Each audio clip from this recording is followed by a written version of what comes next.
Davi é o homem mais influente, que a Bíblia dedica a ele mais livros. São 66 livros falando da vida de Davi.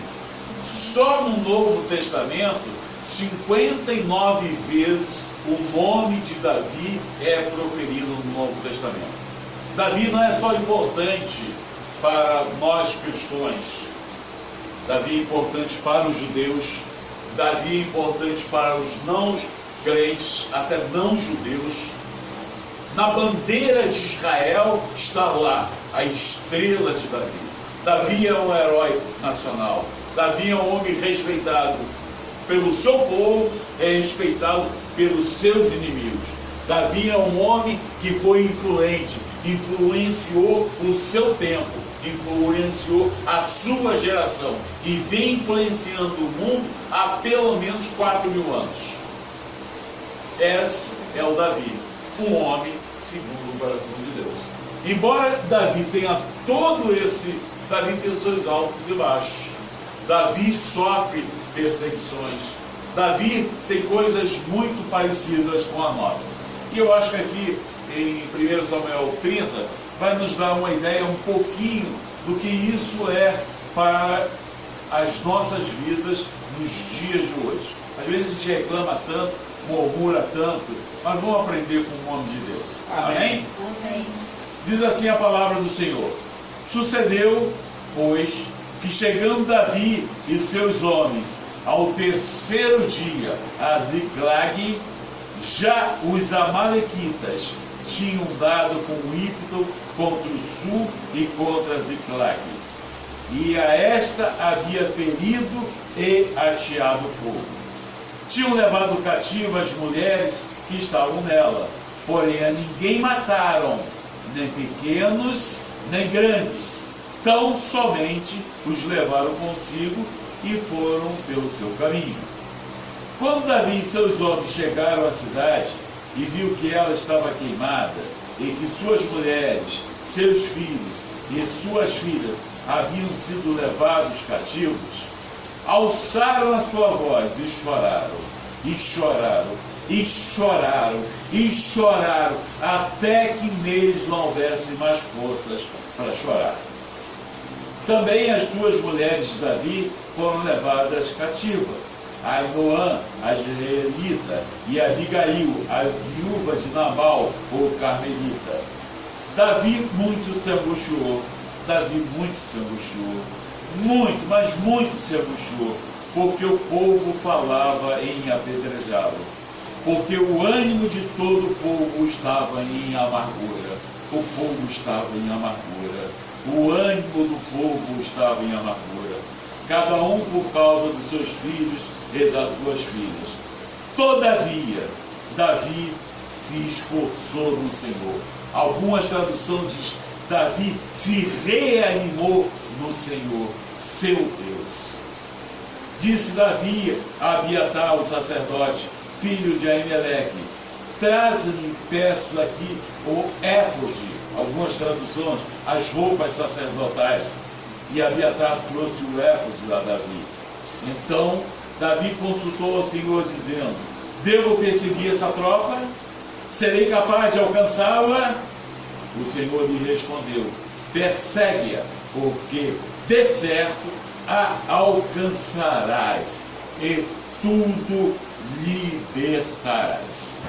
O texto é grande, vamos pular para o versículo 16. Então, descendo guiou, e eis que eles estavam espalhados.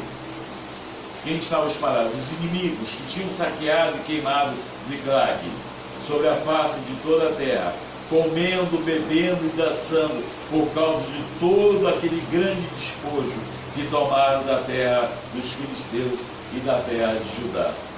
Feriu-os Davi desde o crepúsculo até a tarde do dia seguinte, e nenhum deles escapou, senão 400 jovens que, montados em camelos, fugiram. Assim, Davi tomou de volta tudo quanto os amalequitas haviam levado, e também libertou as suas 2 mulheres. Ninguém lhes faltou, desde o menor até o maior, e até os filhos e as filhas, também, desde o despojo até tudo quanto lhes tinham tomado. Tudo Davi tornou a trazer de volta. Tudo Davi tornou a trazer de volta. Glória a Deus. Amém, Senhor. Glória ao Senhor. Então, nós temos um homem que, segundo a visão de Deus, tinha o coração que Deus queria que houvesse em qualquer homem. Davi era um homem segundo o coração de Deus. Mas a vida de Davi não foi fácil. Davi era o 8º filho de Jessé. Dentro da sua própria casa, Davi não era bem visto, não era amado como deveria ser, não era o predileto, não era o queridinho. Quando Deus tira o Espírito Santo de Saul e vai escolher o próximo rei de Israel, Deus chama o profeta Samuel e diz: vá à casa de Jessé, lá estará o próximo rei. Jessé traz 7 filhos dele, e um por um passa na frente do profeta Samuel. Samuel até se entusiasma pelo porte de alguns, pela beleza de alguns, mas o Senhor, no ouvidozinho de Samuel, diz: não é esse, não é esse, não é esse. E passa os 7. Samuel fica assim meio sem saber o que fazer, olha para o Senhor e diz: e agora, Senhor? Tem mais um. Samuel pergunta a Jessé: acabaram todos os teus filhos? Ah, não, tem um rachitinho pequenininho que está lá pastoreando as minhas ovelhas, está lá no campo. Chamou. E lá vem aquele pequenininho, aquele raquitezinho, aquele cabelo de fogo, e vai entrando, os irmãos grandes, bonitos, poderosos, ficam olhando, talvez debochando, porque o próprio Jessé deve ter pensado na cabecinha dele: não pode ser aquele, ele é tão... é o patinho feio da família, não pode ser rei. Quando Davi entra, o Senhor disse: é esse. É esse. E é interessante, porque o profeta Samuel vai ungir Davi. Só que a unção de Davi, o chamado de Davi, a visão que Deus tem em Davi é totalmente diferente de Saul. E talvez aí a gente vai entender que Deus, na realidade, Deus nunca quis a monarquia para Israel. Deus sempre quis a teocracia. Deus queria continuar tomando conta de Israel. Mas o povo, vendo que todos os outros povos tinham um rei, dizia assim: eu também quero um rei, eu quero um rei, eu quero um rei, eu quero um rei. E essas vozes foram aumentando: queremos um rei, queremos ter um rei, queremos ser igual a todo mundo, queremos ter um rei. Aí Deus chama Samuel e diz assim: dá Saul para eles, mas espere, Saul vai vir até você. Com Davi não. Vá à casa de Jessé, vá ao encontro dele, como se diz assim: vai sentir o que eu senti, um homem segundo o meu coração. Vai lá. Até a unção de Davi é diferente da unção de Saul. Deus manda Samuel ungir Saul e Samuel usa um vaso de barro. Vaso de barro é feito pelo homem. Para Davi não, ele usa um chifre. O chifre é feito no animal, no templo de Deus e criado por Deus. É como se o Senhor estivesse dizendo assim: ó, Saul foi escolha de vocês. Davi é uma escolha minha. E é interessante, porque Davi é ungido rei. E qualquer um, até eu acho que qualquer um até de nós, queria logo dizer assim: quando que eu vou assumir o meu reinado? Quando é que eu vou começar a ir dar as ordens, fazer as mudanças, mudar o ministério, fazer aquilo que eu... Davi não. Ele é ungido rei, acaba a unção, volta lá para cuidar das suas ovelhas. Menininho de recado de Jessé. Vai lá, leva lanche lá para os teus irmãos que estão na guerra. Vai lá, leva lanche lá para o capitão. Ele sai, deixa as ovelhas, leva o lanche e volta para cuidar das ovelhas. Numa dessas idas, ele vê o gigante Golias fazendo um desaforo. Ele assume e diz assim: eu vou derrubar esse. Pela força que há no meu Deus, ele estará comigo e esse gigante vai cair. Esse filisteu vai cair. Derruba o gigante e volta para cuidar das ovelhas. O Senhor precisa colocar Davi no palácio, para Davi aprender a como não ser um rei. Como ele vai aprender a como não ser um rei? Olhando o que Saul faz, que Saul só fazia besteira. Então ele tem que ser um rei diferente de Saul. Só que Davi só tem 2 talentos. Só sabe fazer 2 coisas: atirar pedra e tocar harpa. Tirar pedra não vai dar muito certo no palácio. Então só tem harpa. Aí Deus coloca uns espíritos para incomodar Saul. Espíritos por parte de Deus. Saul começa a ficar incomodado, e um dia ele fala assim: eu preciso de alguém que toque harpa. A gente não vai ver em nenhuma outra parte da Bíblia demônios sendo expulsos por tocar de harpa. Só aqui. Só nessa experiência com Davi. Aí uma pessoa dentro do palácio diz: eu conheço um garoto, ele toca e toca bem. Por isso que a gente não pode desprezar pessoas que a gente acha que é insignificante. É verdade. Porque essas pessoas podem ser a resposta da tua oração. Glória a Deus. Todas as pessoas são importantes. Todas as pessoas que o Senhor colocar no teu caminho têm um propósito. E às vezes é o trampolim que você precisa para ser vitorioso, para cumprir o projeto de Deus na tua vida. Valorize as pessoas que Deus coloca na tua vida. Valorize essas pessoas. Davi não tem plateia, Davi não tem palco, Davi não tem holofote, mas ele toca, e toca bem. O máximo que Davi escuta depois de tocar uma peça musical na sua harpa é um bé. E só tinha as ovelhas. Mas ele toca bem. Não importa se alguém está olhando ou não está olhando para ele, ele é bom, ele toca bem, ele tenta fazer o melhor. Glória a Deus. É o que Paulo vai dizer em Tessalonicenses: quando fizeste alguma coisa, faça-o como se fosse para Deus e não para os homens. Tudo que nós formos fazer, façamos da melhor maneira possível. Porque nós somos projetos de Deus. O nosso tempo é o maior patrimônio que Deus nos deu. Por que matar o tempo? Ou por que fazer alguma coisa dentro do nosso tempo mal feita? A vida é um sopro, é muito rápida. Então todas as coisas que merecem ser feitas por nós têm que ser feitas muito bem feitas. Glória a Deus.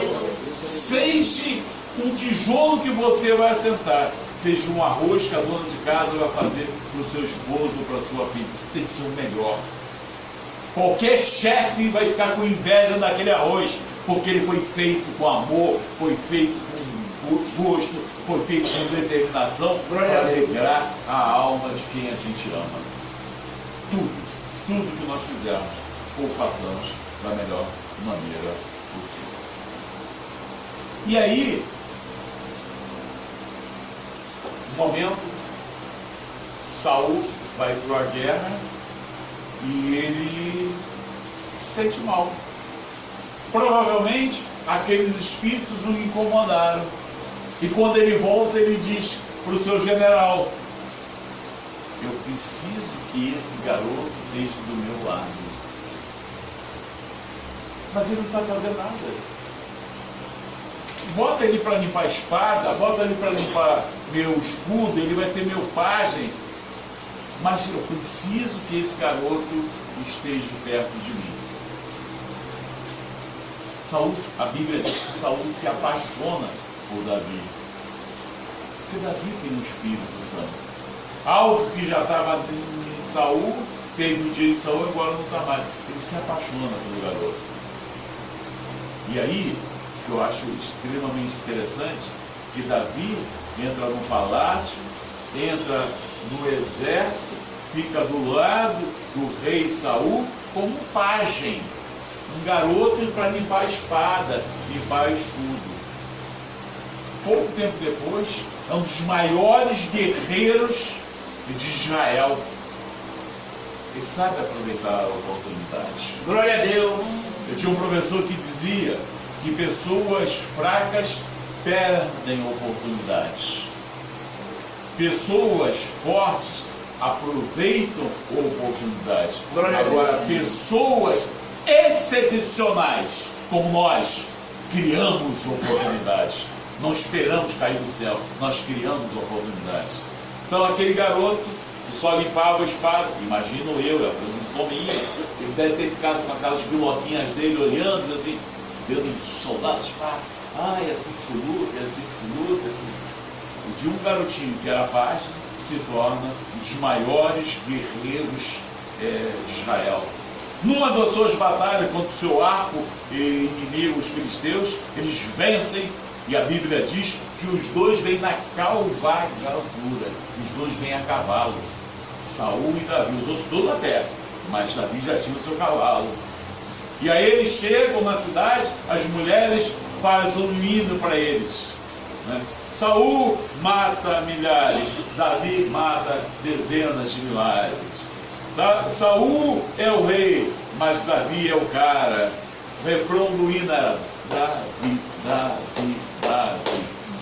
Saul olha para ele e diz assim: não gosto mais de você, vou te matar. Aprenda uma coisa, amados: muitos querem ver o nosso bem, mas poucos querem nos ver igual ou melhores do que eles. Poucos querem nos ver iguais ou melhores do que eles. Isso acontece em todos os lugares, inclusive na igreja. Então a gente não pode se abater porque por algum motivo alguém teve inveja de você, começa a te perseguir. Inveja vem do latim, significa invidere, significa ficar cego. Saul está cego com um garoto que o ajudou. Saul está cego com um garoto que é ungido, que é escolhido por Deus. Ele começa a persegui-lo. E Saul é sogro de Davi. Davi casa com Mica. Mas ele tem que largar tudo, inclusive a sua própria mulher. E nesse momento aqui, no 1 Samuel capítulo 30, ele está fugindo de Saul por causa da inveja de Saul. E aí, ele fugiu anos e anos. Ele teve umas 3 oportunidades de matar Saul, mas ele não fez.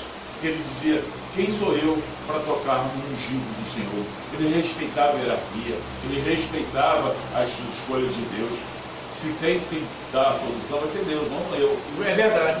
Oi? É verdade. Não é verdade? Então, a gente precisa entender que em alguns momentos até na nossa vida civil, a gente pode até não concordar com as autoridades. Mas a Bíblia diz: se as autoridades foram colocadas, o Senhor é responsável pela colocação deles. Então nós não temos que apontar a autoridade. Nós temos que respeitar a hierarquia. gente não pode não concordar, a gente vai até fazer aquilo que a nossa consciência nos mandar, porque a gente também não vai cair no erro porque uma autoridade vai induzir algumas pessoas ao erro. Mas mesmo aquela errando, a gente vai respeitar e vamos seguir o nosso caminho na presença de Deus, sob a luz e a direção de Deus. E aí, numa das fugas de Davi, ele acaba numa caverna chamada Adulão. Nessa caverna havia 400 homens. Pessoas rejeitadas, desprezadas, assassinos, ladrões, psicopatas, a ralé daquela sociedade, que era uma sociedade agressiva, bruta, que eles viviam em guerra o tempo todo. Os caras, tudo na espada. Nessa sociedade violenta, nessa sociedade bruta, esses caras foram marginalizados, foram jogados fora do meio da sociedade. Tu imagina que pedra 90 não devia ser essas pessoas, não é? Mas Davi olha para eles, não como o pai dele olhava para eles, como um patinho feio, um bichinho feio. Davi olha para esses homens e diz assim: esses são filhos de Deus. Esses merecem viver como Deus projetou que eu vivesse. Olha a visão de diferença. Por isso que ele é um homem que influencia a sua geração. Ele pega esses 400 marginais, esses 400 assassinos, bandidos, ladrões, que ninguém queria, transforma a vida deles, faz com que eles amem e respeitem a Deus, dá família para eles, faz deles seus soldados. Do exército de Davi, o exército de Davi chegou a ter 1.450.000 soldados. Parece que é pouco, mas todo o nosso contingente brasileiro de defesa, aeronáutica, marinha, exército, tem 300 mil. O exército de Davi tinha 1.450.000. Só para vocês sentirem a diferença no poderio. Desses, os principais generais eram esses homens que eram desprezados pela sociedade. Às vezes eu escuto, às vezes eu estou visitando algumas igrejas e tal, e quando a gente começa a pregar, né, no ser crente e tal, às vezes alguém diz assim: ah, pastor, lá na minha casa só tem eu de crente. Eu digo assim: ah, que bênção, minha amada, ou meu amado, que bênção. Você está na tua caverna, a tua Adulão vai ser a tua faculdade. Você vai transformar pessoas, você vai mudar pessoas, você vai fazer teu exército, você vai aprender e você vai mudar a história e vai influenciar o teu mundo, porque a bênção de Deus está sobre a tua vida. Uma pessoa é capaz de mudar toda uma sociedade. Uma pessoa é capaz de mudar uma geração. Diferente de Marx. Marx, né, é o apaixonado, é um grande sociólogo, um grande economista, mudou o mundo. A partir de Marx nós vemos o capitalismo e o socialismo. Mas Marx dizia que nós somos produto do meio. Nós somos o que nós escutamos e o que nós vemos. Se isso fosse uma verdade absoluta, 400 malas, Davi entrou nessa caverna com 400 malas. O que nós teríamos? 401 malas? Não. Nós estamos falando de Davi, um homem cheio de Deus, um homem cheio da unção de Deus. Então esse homem transforma, influencia e determina vida nova para essas pessoas. Aí ele continua em fuga. Período de fuga, dependendo muito dos historiadores, 9, 10, 11, chega até 12 anos, fica de fuga de Saul. Ele resolve, por conta própria, sair do arraial de Israel e entrar no arraial de Ziklag, né? Terra que era uma terra de inimigo. Ax, que era o rei, chamou Davi diz assim: eu sei que você não está mais em harmonia com Saul. O que você quer para que você não me ataque, não ataque o meu povo? Davi quer um lugar, quer uma terra. Aí Aques dá Ziclague para Davi. E aí, amados, a gente tem que prestar atenção em alguns detalhes aqui.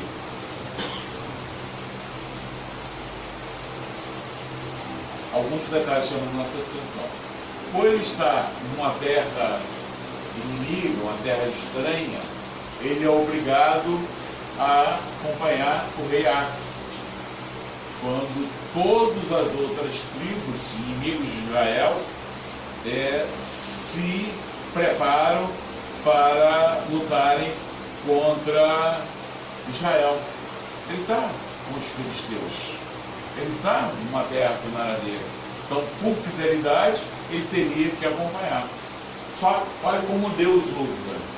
Quando ele chega com o rei Aques, os outros príncipes o olham e dizem assim: quem é esse? Esse é Davi mesmo? Aí o rei Aques: é Davi. Ah, não, ele não pode lutar com a gente. Vai lá, que no meio da batalha ele se ajunta com Saul e resolve se formar novamente um novo exército e lutar contra a gente vai estar arrebentado. Porque a falante de Davi era muito forte como guerreiro. E aí mandou ele de volta. Que coisa, né? Um guerreiro, um lutador, numa terra inimigo, sendo rejeitado pelos filisteus. Aí eles vêm 145 quilômetros da reunião dos príncipes até chegar a Ziclague. 3 dias de viagem. Na realidade, eles poderiam ter feito com menos tempo, mas levaram 3 dias até chegar a Ziclague. Quando eles chegam, eles veem fumaça. Alguém provavelmente tem gritado fogo, e eles começam a acelerar para tentar chegar a Ziclague.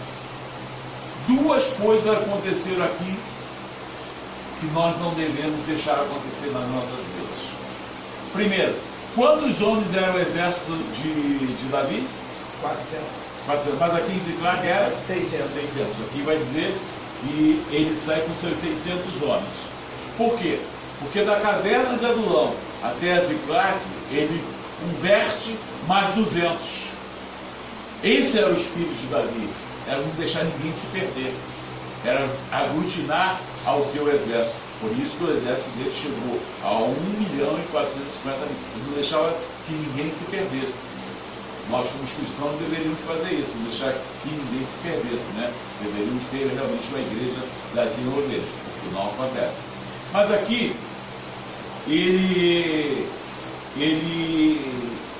tem 2 erros primários com um cara que é estrategista, que é um grande guerreiro. Ele vai para a guerra e leva os seus 600 homens. Não deixa na base, não deixa no quartel, não deixa na cidade nenhum homem. Ele leva os 600 homens. Qual o exército do mundo que leva todos os seus homens para a batalha e não deixa ninguém no quartel? Parece até exército português, né? A gente ri, a gente brinca, mas isso está acontecendo nas nossas casas. Nossas casas estão ficando sem sacerdotes. Sai todo mundo para a luta, todo mundo para a briga, trabalho, isso, a gente está terceirizando o cuidado dos nossos filhos para cunhado, para tio, para sogra, para vizinho, para televisão, para telefone, enfim. As nossas casas estão sem sacerdotes. Outro erro grave: demoraram muito a chegar. 145 quilômetros, em tese, daria para eles fazerem 1 dia e meio. Levaram 3 dias para chegar. Por quê? Porque eles estavam bem. Porque eram guerreiros vitoriosos. Estavam falando de vitória, disso, daquilo, admirando um ou outro, e conversando despreocupadamente. Isso é um erro que acontece nos dias de hoje. Nós estamos demorando muito a chegar nas nossas casas. Nós estamos distraídos do que o mundo coloca. A gente para num lugar, para no outro, para no outro lugar. Tem uns que não são crentes, param para tomar uma cervejinha, outros param para ver um jogo, outros param e tal. E em vez de a gente chegar às 17 horas em casa, aí chega de 22, 23 horas. Aí a mulher está dormindo, os filhos estão dormindo, e literalmente a nossa casa está sendo saqueada. O inimigo está brincando nas nossas casas. Está brincando nas nossas casas. E aí ele chega. As mulheres tinham sido levadas, os filhos tinham sido levados, os bens tinham sido levados, os animais tinham sido levados. E aí a gente vai ficar pensando assim: Davi foi negligenciado, né, pelos filisteus. Davi foi saqueado, né, pelos moabitas. Será que ainda existe alguma coisa de ruim ainda para acontecer nesse pequeno trajeto, desses poucos dias com Davi? Tem. Os homens dele querem apedrejá-lo. Além de ele ter perdido tudo, ter sido roubado, ter sido botado pelo escanteio pelos filisteus, ter sido saqueado pelos moabitas, os homens dele, que ele deu lar, que ele deu família, que ele ensinou o amor de Deus, quer apedrejá-lo. E aí a Bíblia diz uma coisa que eu acho fantástica. Davi é cólero, Davi é nervoso, Davi é sanguinário. Ele ali estouraria, passaria por cima de todo mundo. Mas é isso que ele fez? Não. Não foi isso. Então eu queria, para o seu tempo está estourado aí, só para que a gente tivesse uma... Tem quantos minutos? Só que a gente tivesse uma noção do que o inimigo fez naquela época e continua fazendo hoje. Primeira coisa que o inimigo fez: o inimigo mexeu, atacou as Família. finanças. O texto diz que roubaram tudo. Roubaram tudo. Sabe qual é o segundo motivo de divórcio no Brasil hoje? As pessoas se separam por problema de dinheiro. Há um velho ditado que diz, né? O início é meu bem, depois é meus bens, né? Então, quando acabam os meus bens, quando acaba o salário, as famílias estão sendo dilaceradas. E o inimigo sabe disso. E ele ataca exatamente no bolso. Paulo, ensinando seu filho na fé, Timóteo, né, em 1 Timóteo 6,10, diz o quê? Que o dinheiro é a raiz de todos os males. Certo ou não? O amor a Deus. Exatamente. Dinheiro é papel, gente. Dinheiro é papel. Dinheiro aqui é bênção. Aqui é que é maldição. O amor ao dinheiro é isso que está fazendo o vendaval das nossas famílias. Ou vocês acham que Deus fica preocupado com as nossas ofertas? Deus instituiu a oferta exatamente não é para tirar dinheiro daqui. Deus quer tirar daqui. Glória a Deus. Porque hoje em dia dinheiro é mamon, está aqui entronizado. Ou vocês acham que Deus está preocupado porque você não deu a oferta e diz assim: como é que eu vou fazer para pagar a conta do sol, da luz do sol?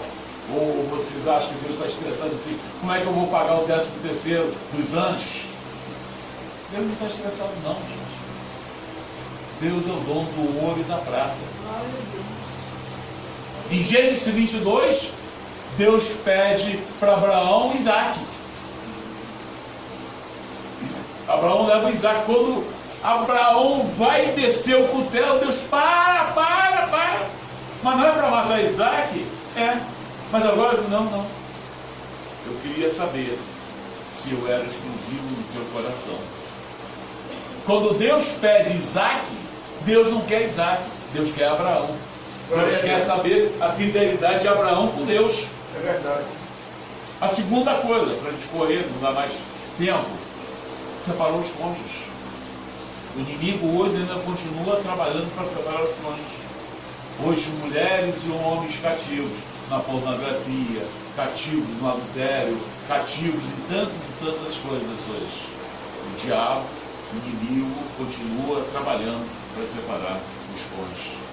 Terceira coisa que o inimigo ainda fez naquela época e continua fazendo hoje: mexe na saúde, e aqui a saúde emocional. A última coisa que a gente escuta quando chega em casa é: você tem razão. É a última coisa que a gente escuta. A gente sempre escuta: você é o culpado, você é que errou, você é isso, você é aquilo. A gente está sendo dilacerado, esfaqueado nas nossas casas por palavras que não deveriam ser ditas.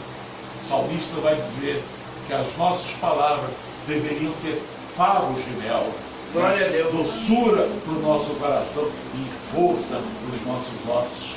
Nós estamos em casa sendo esfaqueados todos os dias emocionalmente.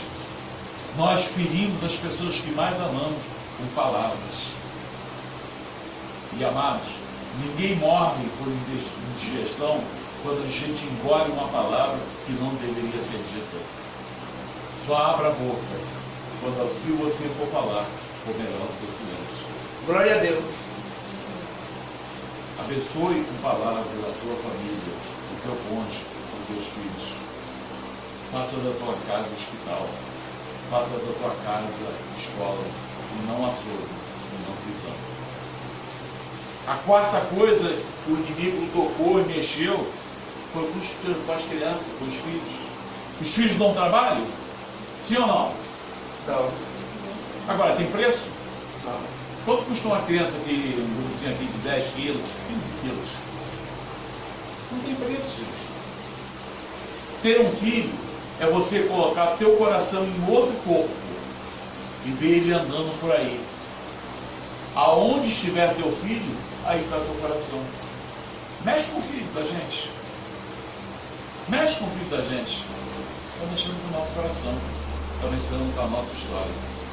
Então, hoje, tantas crianças aí cativas, né?